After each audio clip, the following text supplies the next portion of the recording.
الحمد لله والصلاة والسلام على سيدنا محمد وعلى آله وأصحابه أجمعين. الحمد لله والصلاة والسلام على سيدنا محمد وعلى آله وأصحابه أجمعين. أما بعد فأعوذ بالله من الشيطان الرجيم. بسم الله الرحمن الرحيم. وعباد الرحمن الذين يمشون على الأرض هونا وإذا خاطبهم الجاهلون قالوا سلاما. وعباد الرحمن الذين يمشون على الأرض هونا وإذا خاطبهم الجاهلون قالوا سلاما. صدق الله العظيم. اللهم صل على سيدنا محمد وعلى آل سيدنا محمد وبارك وسلم. اللهم صل على سيدنا محمد النبي الأمي وعلى آله وأصحابه وسلم. میرے معزز مسلمان بزرگوں، عزیز بھائیوں اور امت مسلمہ کے مقدس ماں اور بہنوں، اسلام انسانیت سکھاتا ہے۔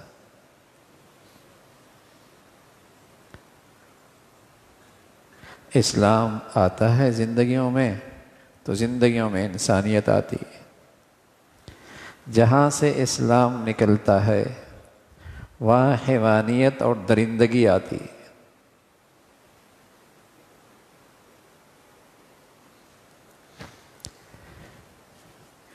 اسلام انسانیت سکھاتا ہے۔ جتنا جتنا اسلام کا نور زندگیوں میں آتا چلا جائے، انسانیت میں بہار آتی چلی جاتی ہے، اور جتنا اسلام کا نور نکلتا چلا جائے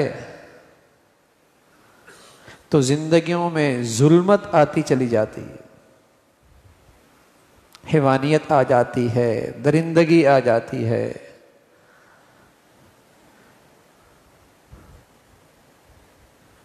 حیوانیت بڑھتی رہتی ہے۔ اسلام سے انسانی زندگی میں انسانیت آتی ہے۔ اسلام عقائد، عبادات، معاملات، افعال باطنہ، اخلاق باطنہ، معاشرت، اس کا نام اسلام۔ عقائد اور عبادات تو ہر مسلمان جانتا ہے۔ نفل پڑھنے والا، سنتیں ادا کرنے والا، وظائف پڑھنے والا جانتا ہے نماز کیسے پڑھی جاتی ہے، لیکن جب وہ بازار جاتا ہے تو وہ نہیں جانتا کہ بازار میں حلال حرام کیا ہے۔ اسلام نے معاملات کے معاملے میں کیا رہنمائی کی ہے، لین دین کیسا کرنا ہے، کاروبار کیسا ہونا چاہیے، خرید و فروخت میں شریعت کیا کہتی ہے، تجارت میں فرائض کیا ہیں۔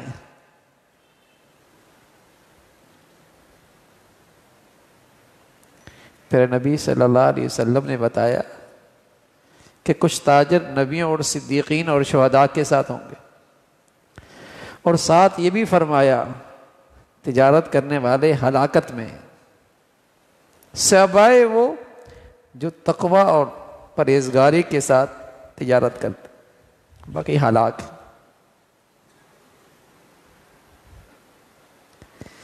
تو عام طور پہ مسلمان عقائد اور عبادت تو جانتا ہے، معاملات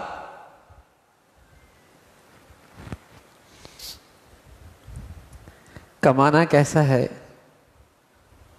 خرچ کیسے کرنا ہے،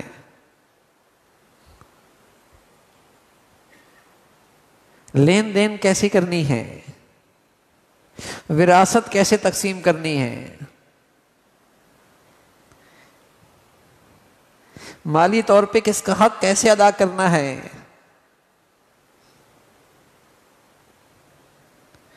اسلام سے اگر یہ زندگیوں میں اس کا نور آ جائے تو انسانیت آتی ہے، لیکن وہ پورا اسلام ہے، صرف عقیدے کے لحاظ سے نہیں، صرف عبادات تک نہیں،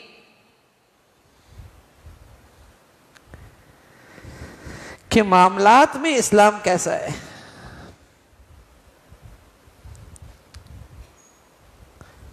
معاملات میں بھی تو فرائض ہے، جیسے عبادت میں فرائض ہوتے ہیں، جیسے عبادات میں فرائض ہوتے ہیں، کچھ چیز سنتیں ہوتی ہیں، کچھ نوافل ہوتے ہیں، ایسی معاملات میں بھی کچھ چیزیں فرض ہوتی ہیں، اس کی بھی فرائض ہے۔ چوتھی چیز اخلاق، افعال باطنہ، جیسے چوری کرنا، شراب پینا حرام ہے، ایسے ہی اس دل میں کینہ اور بغض رکھنا بھی تو حرام ہے۔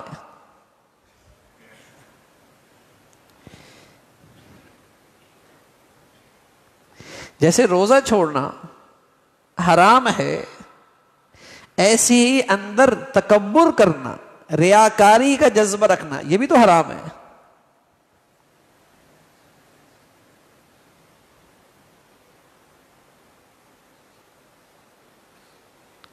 جیسے کسی کی زمین پہ ناجائز قبضہ کرنا حرام ہے، ایسی کسی سے حسد کرنا بھی تو حرام ہے۔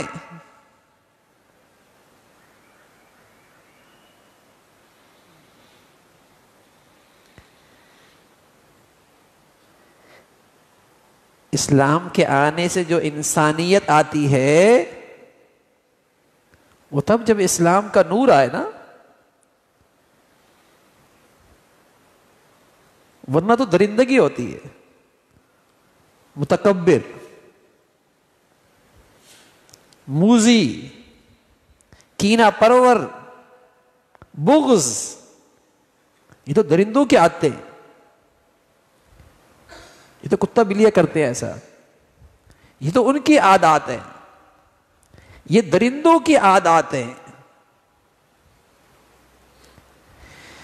اسلام کا نور جب نکلتا ہے پھر حیوانیت اور درندگی آتی ہے۔ اسلام تو انسانیت سکھاتا ہے۔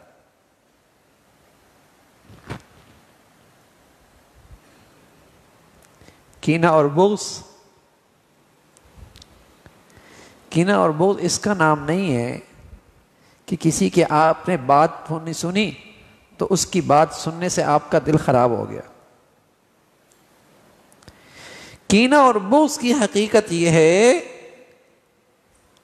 کہ آپ کی چاہتوں کے موقع ملے تو نقصان پہنچاؤں، یا اس کی تکلیف اور مصیبت میں اسے دیکھ کر خوش ہوں، اس کی تکلیف اور مصیبت میں اسے دیکھ کر خوشی ہو۔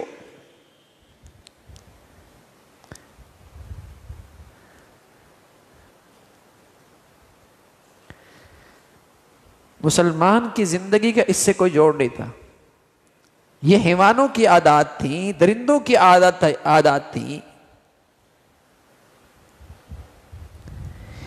اسلام جب اپنے حسن کے ساتھ آتا ہے تو انسانیت تر و تازہ ہو جاتی ہے۔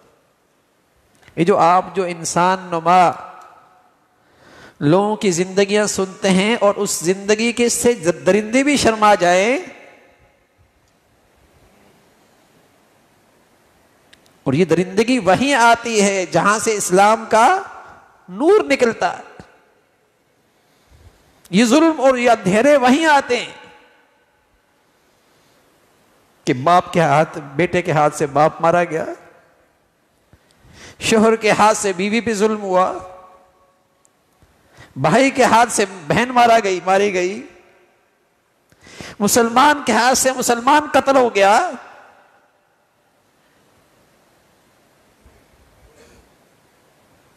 یہ وہی ظلمت آتی ہے جہاں سے اسلام کا نور نکلتا۔ اسلام سے تو انسانیت ہری بھری ہوتی ہے، انسانیت تر و تازہ ہوتی ہے، اسلام سے انسانیت زندہ ہوتی ہے۔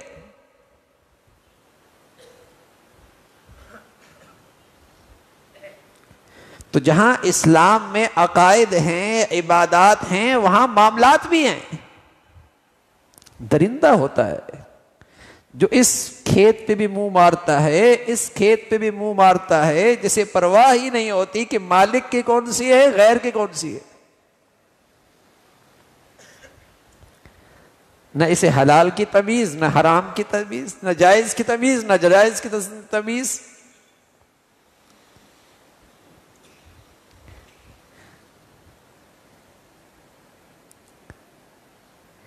کیا بیچ رہا ہے، کیسے ناپ رہا ہے، کیسے تول رہا ہے، کیسے کہہ رہا ہے، اسے کوئی لحاظ نہیں کہ اس میں بھی کچھ فرائض ہیں اسلام کے، اس میں بھی شریعت کا کوئی حکم ہے کہ جو کہہ رہے ہو میاں وہ بتاؤ، وہ ہو گیا ہے بھی صحیح نہیں، جو لکھا ہے اس کے مطابق بیچ بھی رہے ہو، جو بتایا ہے چیز بھی ویسی ہے۔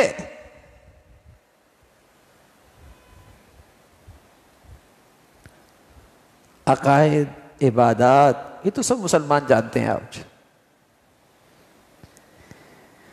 لیکن اسلام معاملات کا، اور اس سے بڑھ کر اس سے بھی بہت بڑی ناواقفیت اور جہالت ہے۔ لیکن یہ جو باطنی بیماریاں ہیں، یہ جو باطن کے اخلاق ہیں، یہ جو باطن کے افعال ہیں، کہ تکبر سے بچنا بھی فرض ہے، ریاکاری سے بچنا بھی فرض ہے، حسد اور کینہ سے، اس سے دل پاک رکھنا بھی فرض ہے۔ جیسے نماز کے لیے کپڑے پاک رکھنا فرض ہے، جسم صاف رکھنا فرض ہے، ایسی اسلام میں اس دل کو کینہ اور بغض سے پاک رکھنا بھی فرض ہے۔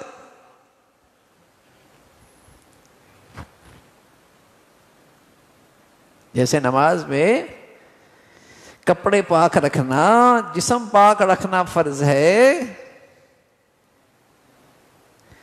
اسی طرح اسلام میں اس دل کو کینہ اور بغض سے پاک رکھنا بھی فرض ہے۔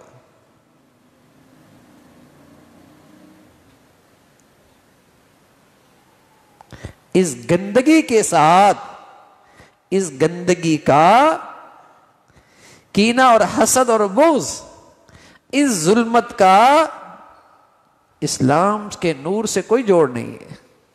جب اسلام کا نور آتا ہے تو اس ظلمت کی پھر اس دل میں گنجائش نہیں ہے۔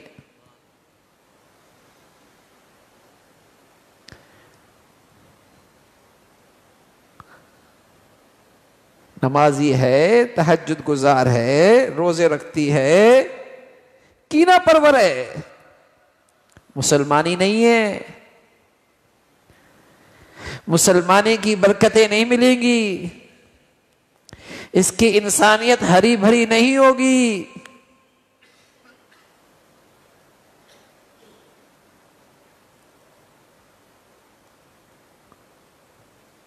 انس رضی اللہ تعالیٰ عنہ پیارے رسول صلی اللہ علیہ وسلم کی خدمت کیا کرتے تھے، تو آپ ساتھ ساتھ تربیت بھی فرماتے تھے، تربیت بھی فرماتے تھے۔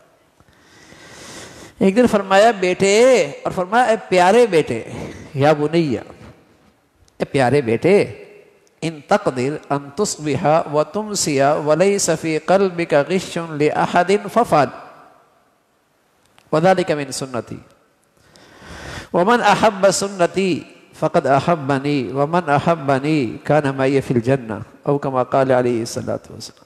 اے پیارے بیٹے، اگر تجھ سے یہ ہو سکے، ان تقدر، اگر تجھ سے یہ ہو سکے، اس لیے کہ یہ چیز آسان نہیں، اگر تجھے اس کی قدرت ہو، اس لیے کہ اس پہ قدرت رکھنا آسان نہیں، کہ تیری صبح شام یوں گزرے کہ تیرے دل میں کسی مسلمان کے لیے کینہ، بغض، حسد، کھوٹ نہ ہو.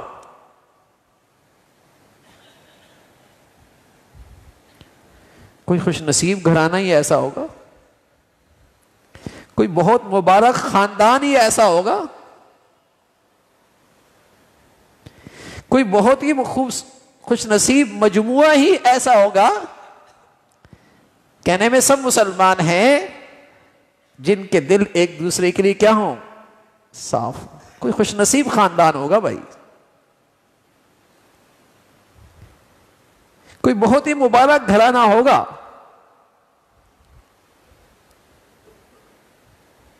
کوئی اچھا مجموعہ ہوگا جہاں کہنے میں سب مسلمان، لیکن جن میں یہ مسلمانی زندہ ہو ڈھونڈنے سے نہیں ملتے. فرمایا اے میرے بیٹے ان تقدر ان تصبح، جب نہیں یہ مسلمانی، جب یہ مسلمانی نہیں ہے تو بتائیے ساتھ رہنے میں تکلیف زیادہ ہوتی ہے، راحت زیادہ ملتی ہے؟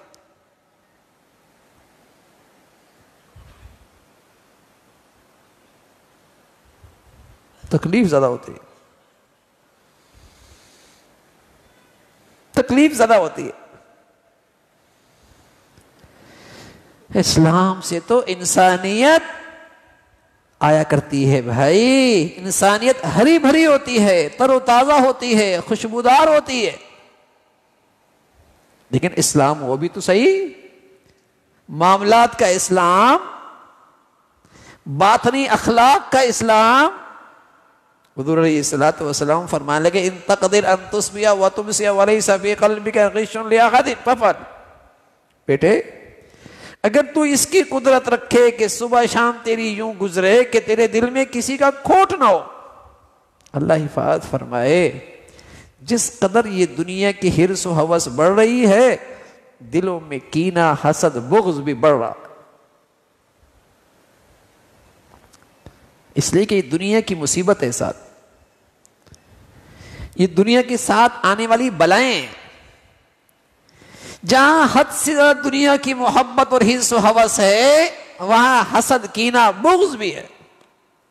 کسی کوئی اچھا کھاتا نہیں دیکھ سکتا، کسی کوئی اچھا پہنتا نہیں دیکھ سکتا، کوئی کسی کو اچھا کماتا نہیں دیکھ سکتا، کوئی کسی کو اچھا رہنا نہیں دیکھ سکتا.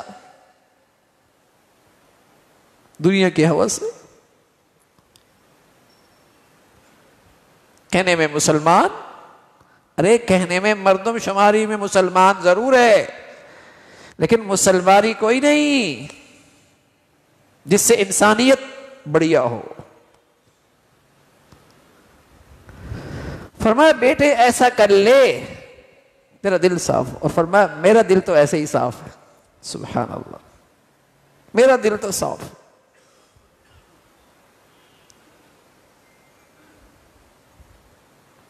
اور فرمایا جو تو اس سے مجھ سے محبت کرے اسے میری ان طریقوں سے بھی محبت ہوگی، اور جس کو مجھ سے محبت ہوگی وہ جنت میں میرے ساتھ ہو.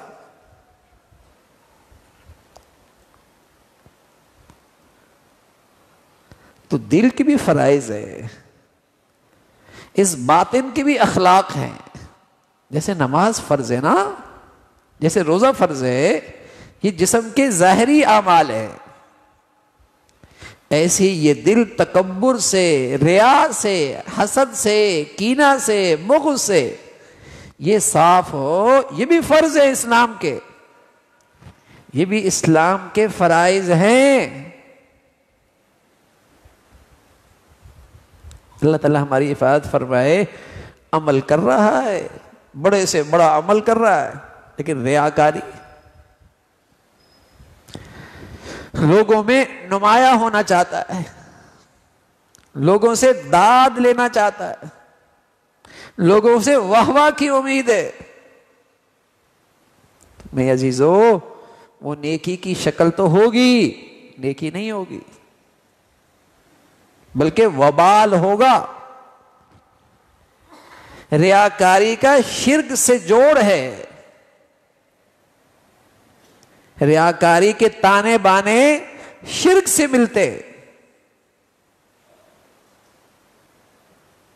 ریاکاری کے تانے بانے شرک سے ملتے ہیں،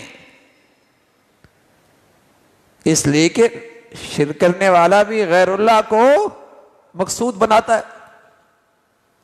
مطلوب بناتا ہے، ریاکار بھی غیر اللہ سے امید رکھتا ہے، اسی کے ہاں عزت تلاش کرتا ہے، اسی سے نفع کی امید رکھتا ہے، اس لیے اس کے لیے عبادت دکھا رہا ہوتا ہے۔ اس کے تانے بانے شرک سے ملتے ہیں، اللہ حفاظت فرمائے۔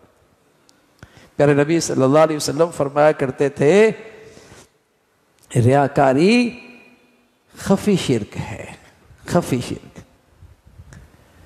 قبر کے سامنے جھک گیا، درخت کے سامنے جھک گیا، آگ کے سامنے سجدہ کر لیا، یہ تو سب کو نظر آتا ہے نا،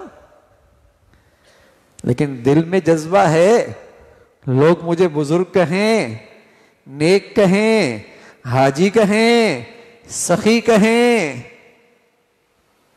یہ تو نظر نہیں آ رہا، یہ تو خفیہ شرک ہے، لیکن ہے تو شرک۔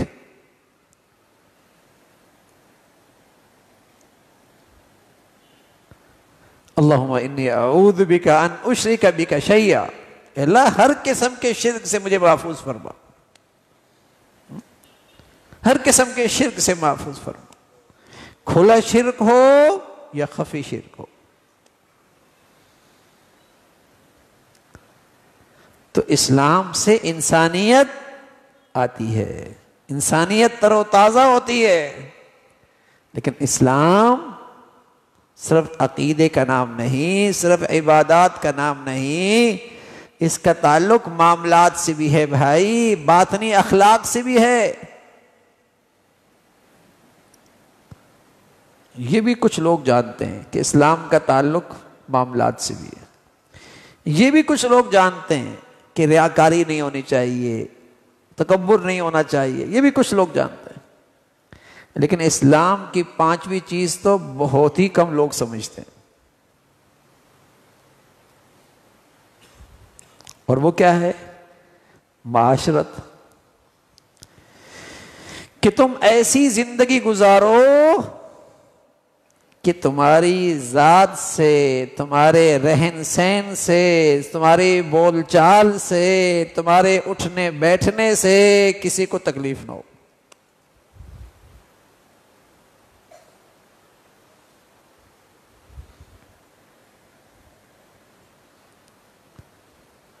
اسلام تو کہتا ہے بہت بڑی نیکی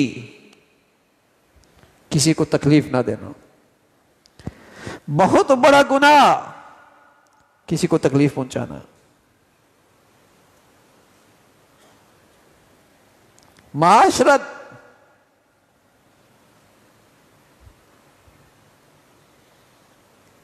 کیسی ہو؟ قرآن مجید میں رات کی تہجد کا تذکرہ ہے، تہجد میں قیام کا تذکرہ ہے، تہجد میں اللہ سے آہوزاری کا تذکرہ ہے، اور ایسے لوگوں کی اللہ نے تعریف فرمائی، لیکن وہاں جو سب سے پہلے خوبی ذکر فرمائی اپنے بندوں کی، عباد الرحمن یمشون علی الارض ہونا وَإِذَا خَاطَبَهُمُ الْجَاهِلُونَ قَالُوا سَلَامًا وَالَّذِينَ يَبِيتُونَ لِرَبِّهِمْ سُجَّدًا وَقِيَامًا۔ رات کی تہجد، قیام، رکوع، دعائیں، وہ بعد میں، پہلے کیا؟ ان کی معاشرت بہت اچھی ہے،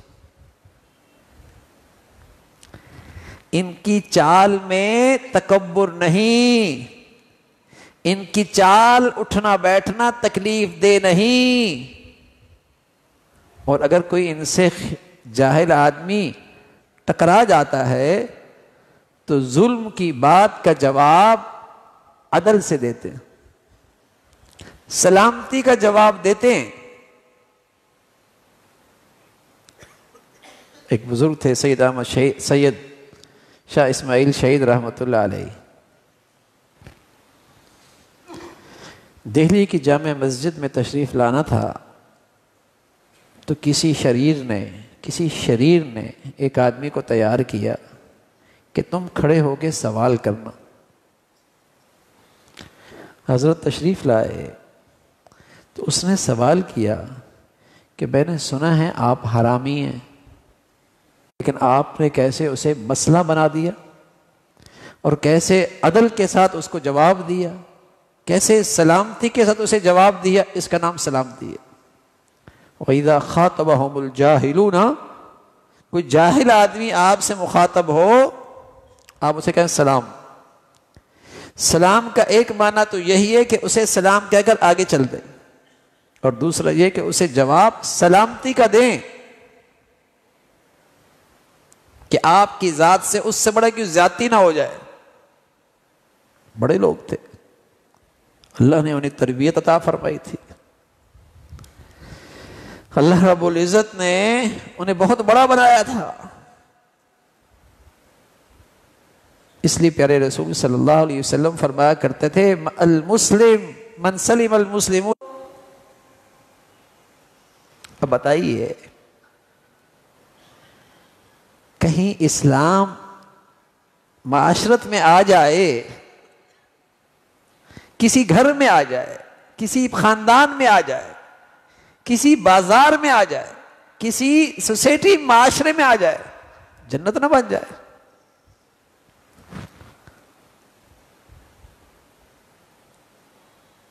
آج جو ہر ایک کو دوسرے سے تکلیف پہنچ رہی ہے،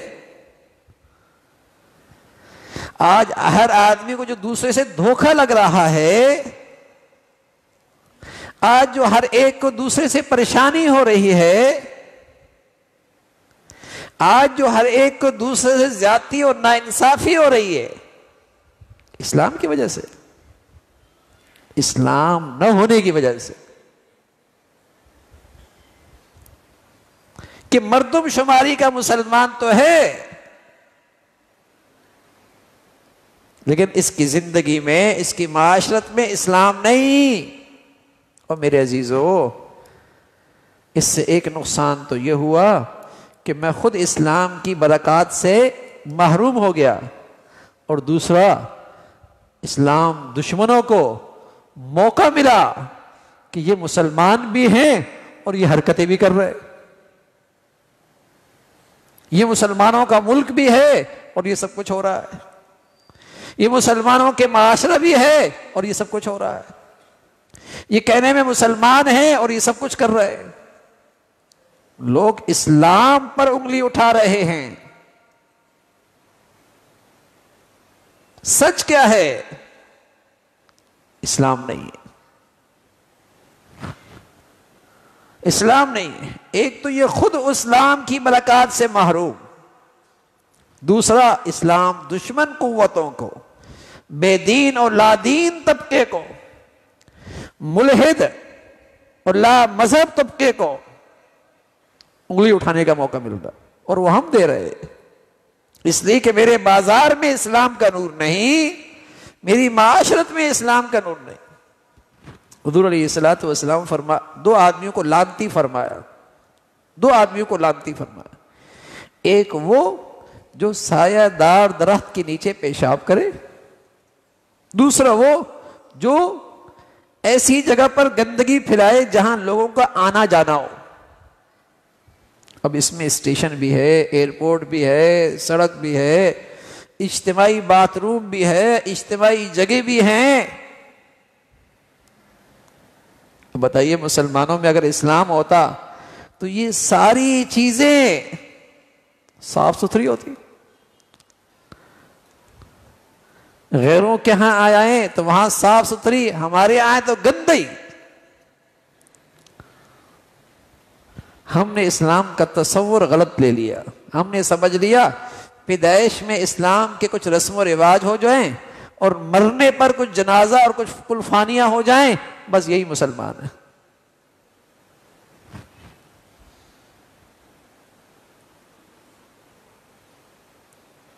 اسلام سے تو انسانیت آتی ہے بھائی،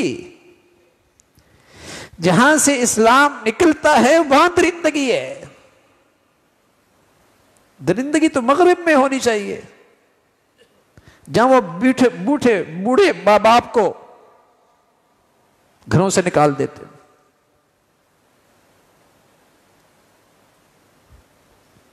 گھر میں نہیں رہنے دیتے، زندگی ڈسٹرب ہوتی ہے۔ اسلام تو سبحان اللہ پوری زندگی کو خوبصورت بناتا ہے، لیکن وہ معاشرت میں بھی ہو نا، آداب معاشرت قرآن نے بتلائے ہیں، قرآن نے بتائے ہیں، اتنی اہمیت دی کہ گھر میں داخل ہو تو پہلے اجازت لو۔ انگریز نے تو بعد میں یہ سکھایا نا، وزٹ کارڈ بھیجو پہلے، کون آیا ہے، یہ تو بعد میں سکھایا ہے۔ اسلام نے تو یہ ادب ہمیں پہلے بتایا ہے کہ پہلے بتاؤ میاں، پہلے آگاہ کرو، یوں ہی نہیں داخل ہو جانا، اس کی پرائیویسی کا خیال رکھنا۔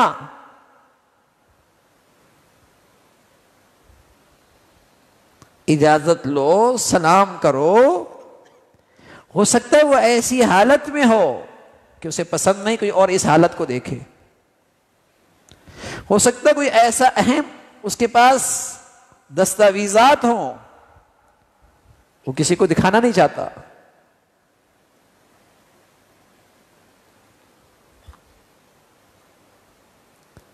دروازہ کھٹکھٹاؤ، پہلے آگاہ کرو، پرائیویسی کا خیال ہے، میری ذاتی زندگی ہے، اس میں کیوں جھانکتے ہو؟ اجازت نہیں ہے، بغیر پوچھے اجازت نہیں ہے۔ اور آج کیا ہو رہا ہے؟ کسی کی تنہائیاں محفوظ نہیں، کسی کی خلوتیں محفوظ نہیں۔ میری ذات سے تکلیف نہ ہو، اس لیے پیارے نبی صلی اللہ علیہ وسلم فرمایا جہاں 3 آدمی بیٹھے ہوں، 2 آدمی آپس میں سرگوشی نہ کریں، تیسرے کو تشویش ہوگی، اتنا خیال رکھ۔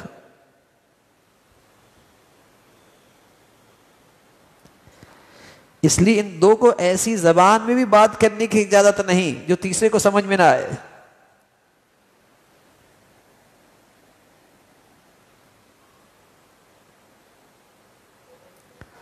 مسلمانوں نے آج معاشرت کا دین سیکھا ہی نہیں،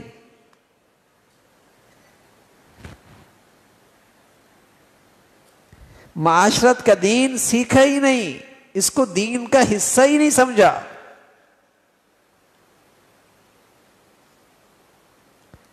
اس لیے اس کی فکر نہیں کہ میرے اس رہن سہن سے، میرے اس اٹھنے بیٹھنے سے، میرے اس طرز گفتگو سے کتنوں کو تکلیف ہو رہی ہوگی۔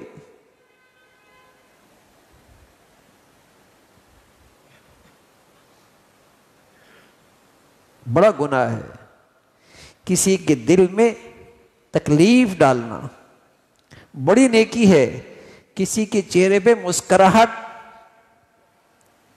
لے کے آنا، کسی مسلمان کو خوش کر دینا، اور بڑی برائی ہے کسی کے دل کو تکلیف دینا۔ تانا دے دیا، وہ رات بھر بیچاری کروٹیں لے رہی ہے اس بات کو سوچ سوچ کے، اور بار بار یہ باتیں سن کے ذہنی مریض ہو گئی ہے، ذہنی مریضہ، اس لیے کہ روز جب اس کی عزت نفس مجروح ہوگی، روز جب اس کی عزت نفس مجروح ہوگی تو ذہنی مریضہ تو بنے گی۔ کہنے میں نمازی، وظائف کا اہتمام، لیکن معاشرت کی مسلمانی کوئی نہیں، اخلاقیات کوئی نہیں۔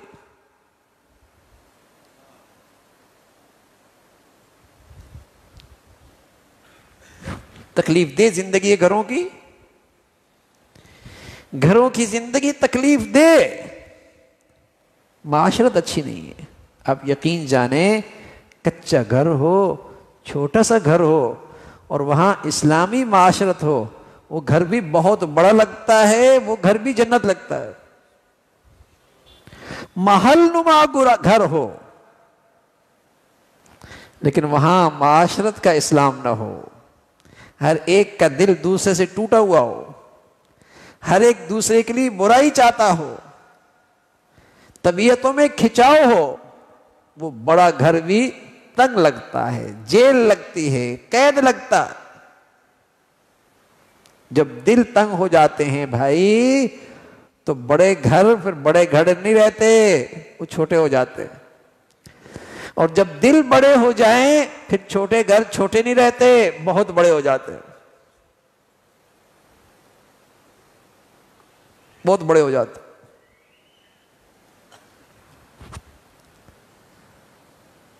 معاشرت کا اسلام کہ میری ذات سے کسی کو تکلیف نہ ہو، میرے رویے سے، میری گفتگو سے، میرے اٹھنے بیٹھنے سے.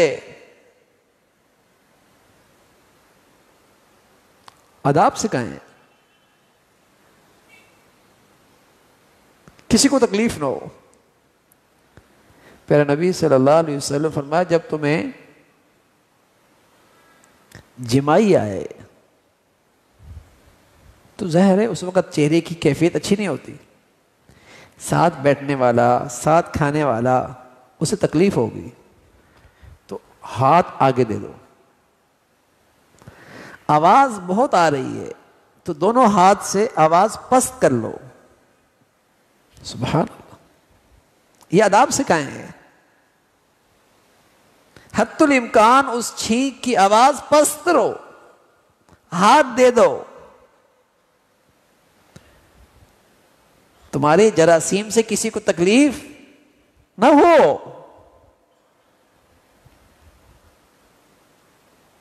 جماعت کتنی بڑی عبادت ہے. پیارے نبی صلی اللہ علیہ وسلم نے اتنی عظمت اور اہمیت بتائی، فرمایا جماعت کھڑی ہو، کچھ نوجوانوں سے کہوں لکڑیاں اکٹھی کریں اور ان گھروں کو جلا دوں جو گھروں میں نماز پڑھنے کے عادی ہو گئے. کتنی عظمت اہمیت بتائی. لیکن فرمایا اگر اس کے جسم پہ کوئی ایسی بیماری ہے جس سے دوسروں کو تکلیف ہوگی، اس کے لیے بہتر یہی ہے کہ گھر میں نماز پڑھے، اس کا مسجد میں آنا اس کے لیے گناہ ہے.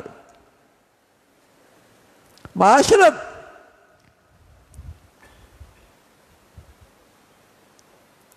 جب عبادت میں اتنا اہتمام ہے کہ حجر اسود کو بوسہ نہ دو، دور سے استلام کر دو، کسی کو تکلیف نہ ہو،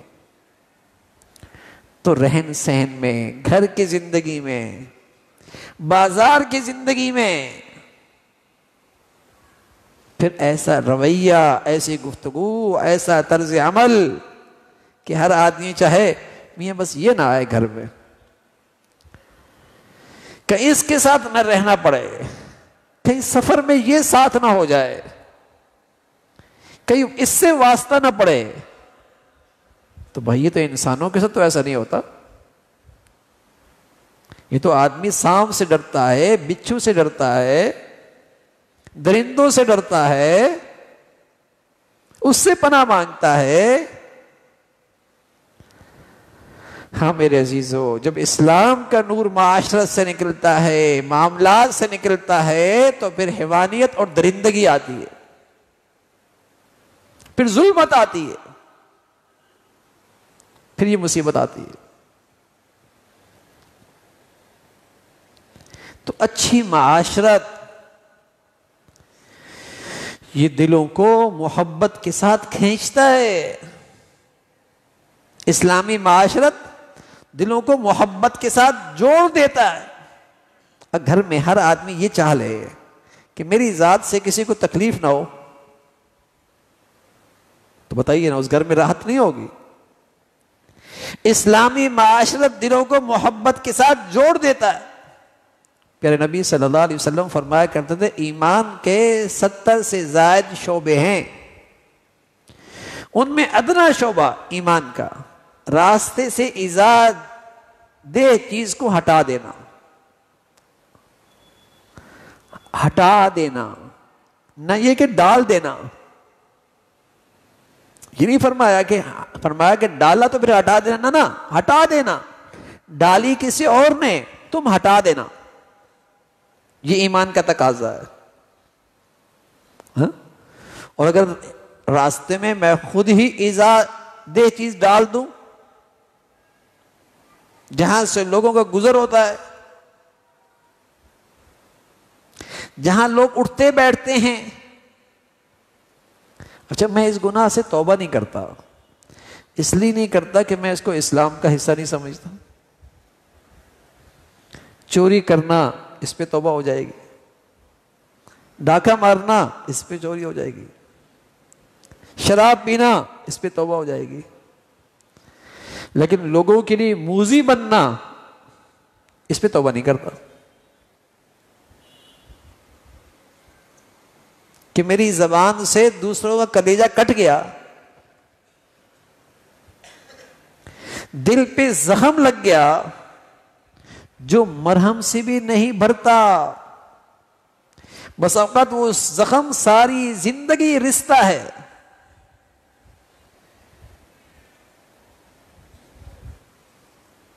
تیر کا لگا زخم بھر جا کرتا ہے، زبان کا لگا زخم اتنے آسانی سے نہیں بڑھتا. ایسی کڑواہٹ ہے، ایسا طنز ہے، ایسا تانا ہے، آدمی کو اندر سے آگ لگا دیتا ہے.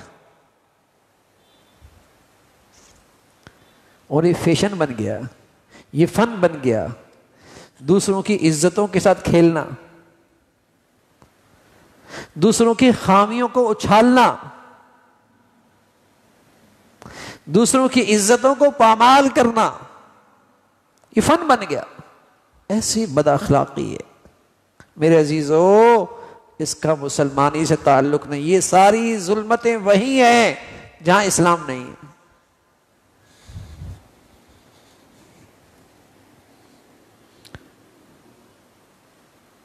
جہاں سے اسلام رخصت ہو گیا. اسلام تو سلامتی کا دین ہے. اسلام تو آدمی کو سلامتی والا بنا دیتا ہے کہ اس کی ذات سے، اس کی زبان سے، اس کے لین دین سے، اس کے رہن سہن سے، اس کے اٹھنے بیٹھنے سے کسی کو تکلیف نہیں ہوگی.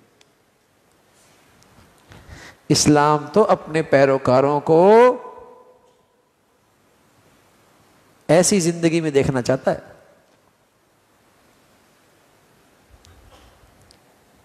سلامتی کی زندگی.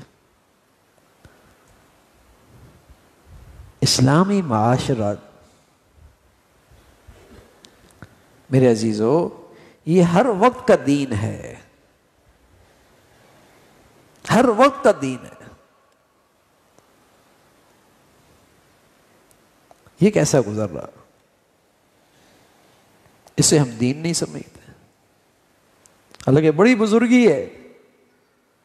عبداللہ ابن عمرو ابن عاص رضی اللہ تعالیٰ عنہ بڑے عبادت گزار صحابی تھے. حضور علیہ الصلوۃ والسلام کے پاس بیٹھی ہوئی ہے. حضرت سعد آئے، وضو کیا ہوا تھا، بائیں ہاتھ میں جوتے تھے، داڑھی مبارک سے وضو کے قطرے گر رہے تھے. پیارے رسول صلی اللہ علیہ وسلم کے پاس سے گزرے تو آپ نے فرمایا اپنے ساتھیوں سے، یہ شخص جنتی ہے. دیکھنے والے رش کرنے لگے، اسی دنیا میں سے جنت کی بشارت ملی ہے، وہ بھی سچے نبی کی سچی زبان سے. رش تو ہونا تھا. اللہ کی شان دوسرے دن پھر ایسا ہی ہوا، پھر ساتھ تھے. فرمایا یہ شخص جنتی ہے. تو یہ صحابی عبداللہ ابن عمرو ابن عاص رضی اللہ تعالیٰ عنہ جو صحابہ کی جماعت میں عبادات میں بہت زیادہ مشہور تھے، بڑی عبادت کیے گا، رات بھر عبادت. ان سے نہ رہا گیا کہ کیا عبادت کرتے ہیں کہ جنت کی بشارت مل رہی ہے. حضرت سعد سے کہنے لگے میرے گھر میں کچھ ان بن ہیں، اپنے ہاں ٹھہرا لو گے، تمہارے ہاں مہمان رہنا چاہتا ہوں 2-4 دن کا۔ خوشی سے ساتھ لے گئے، رات ہوئی، اندھیرا ہوا، چادر اوپر کی ہوئی تھی، چپکے سے دیکھتے کہ سعد رات کو کس ٹائم اٹھتا ہے اور کیا عبادت کرتا ہے اور کیسی مناجات کرتا ہے۔ سعد ہیں مزے کی نیند لے رہے ہیں۔ صبح اذان ہوتی ہے، آنکھ کھلتی ہے، 1 رات گزری، 2 راتیں گزری، 3 دن گزرے۔ عبداللہ ابن عمرو ابن عاص نے حضرت سعد کی کوئی غیر معمولی عبادت نہیں دیکھی۔ وہ تو سبھی کر رہے تھے، بلکہ بہت سارے ایسے تھے جو ان سے بھی بڑھ کر رہے تھے۔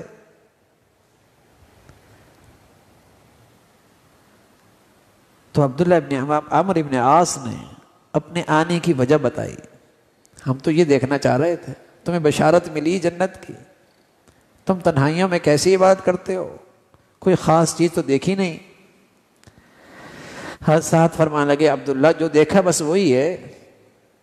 جب جانے لگے تو سعد نے بلایا اور کہا عبداللہ ایک بات ہے، جب رات کو بستر پہ جاتا ہوں نا، اپنے دل میں جھانکتا ہوں، اس میں کسی کے لیے برائی، کسی کے لیے کینہ، کسی کے لیے کھوٹ، کسی کے لیے حسد، یہ تو نہیں ہے، سب کو اللہ کے لیے معاف کر کے سوتا ہوں، سب کو معاف کر، پتہ نہیں صبح آنکھ نہ کھلے، سب کو معاف کر کے سوتا ہوں۔ عبداللہ فرمانے لگے ھذا لا نطیق بہ، سعد یہی تو وہ ہے جس کی ہم طاقت نہیں رکھتے، یہی تو وہ ہے، یہی تو زبردست عبادت ہے، یہی تو کمال ہے۔ تو میرے عزیزو، اللہ کرے ہماری زندگی بھی ایسی ہو کہ ہمارے دل بھی سب کے لیے صاف ہوں، ان گندگیوں سے پاک ہوں، اور ہمارا رہن سہن بھی، لین دین بھی، اٹھنا بیٹھنا بھی کسی کے لیے تکلیف کا باعث نہ بنے، دوسروں کے لیے راحت کا اور سکون کا باعث بنے۔ اللہ تعالی ہمیں ایسی اسلامی معاشرت، اسلامی زندگی نصیب فرمائے۔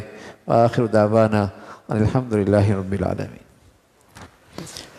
اللہم لک الحمد کلو ولک الشکر کلو، اللہم لک الحمد کلو ولک الشکر کلو، اللہم اعنا علی ذکرک و شکرک و حسن عبادتک، اللہم اعنا علی ذکرک و شکرک و حسن عبادتک، یا حی یا قیوم برحمتک نستغیث، اصلح لنا شأننا كله ولا تكلنا إلى أنفسنا طرفة عين، اللهم إنا نسألك رضاك والجنة ونعوذ بك من سخطك والنار، اللهم إنا نسألك رضاك والجنة ونعوذ بك من سخطك والنار، اللهم إنا نسألك العفو والعافية في الدنيا والآخرة، اللهم إنا نسألك العفو والعافية في الدنيا والآخرة، اللهم اجعل خير أمورنا آخرنا وخير عملنا خواتمنا وخير أيامنا يوم نلقاك فيك،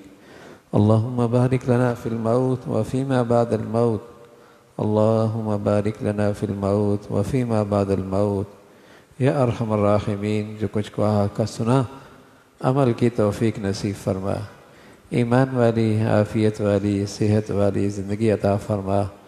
اے مولا کریم اپنے فضل سے تمام حاضرین حاضرات، سامعین سامعات کی تمام جائز حاجات کو پورا فرما، مشکلات کو آسان فرما، پریشانیوں کو ختم فرما، بری زندگی سے، بری موت سے، برے حالات سے محفوظ فرما۔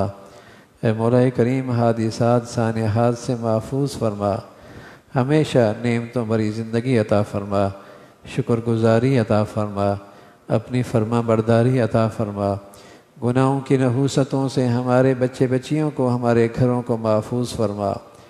اے مولا کریم ہمیشہ حلال عطا فرما، حرام سے محفوظ فرما۔ اے مولا کریم حرام کمانے سے حرام کھانے سے اے مولا کریم اپنے فضل سے محفوظ فرما۔ یا ارحم الراحمین ہمیشہ موذی امراض سے اسپتالوں کی زندگی سے محفوظ فرما۔ تمام بیماروں کو صحت کاملہ شفاء عاجلہ نصیب فرما۔ اے مولا کریم ہم سب کے لیے پورے دین پہ چلنا آسان فرما۔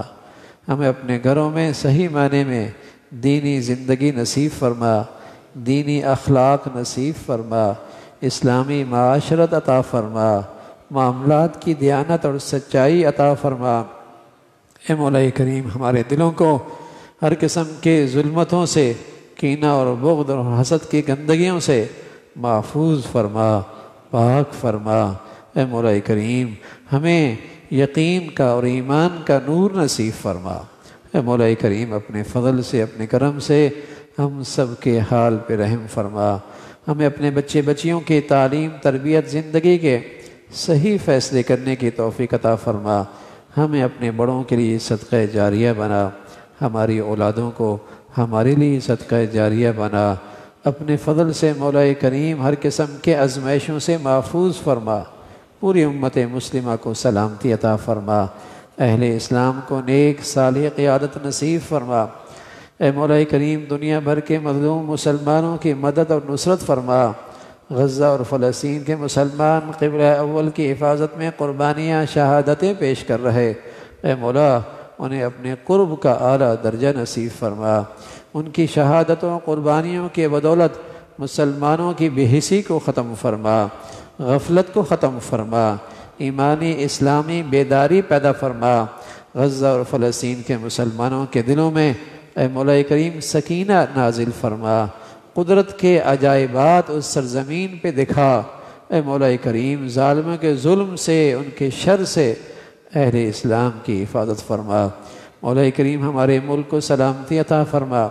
جو مسلمانوں میں نفرتوں کا بیج بول رہے، بے دینی اور فحاشی کو فروغ دے رہے، ان کے شر سے مسلمانوں کی حفاظت فرما۔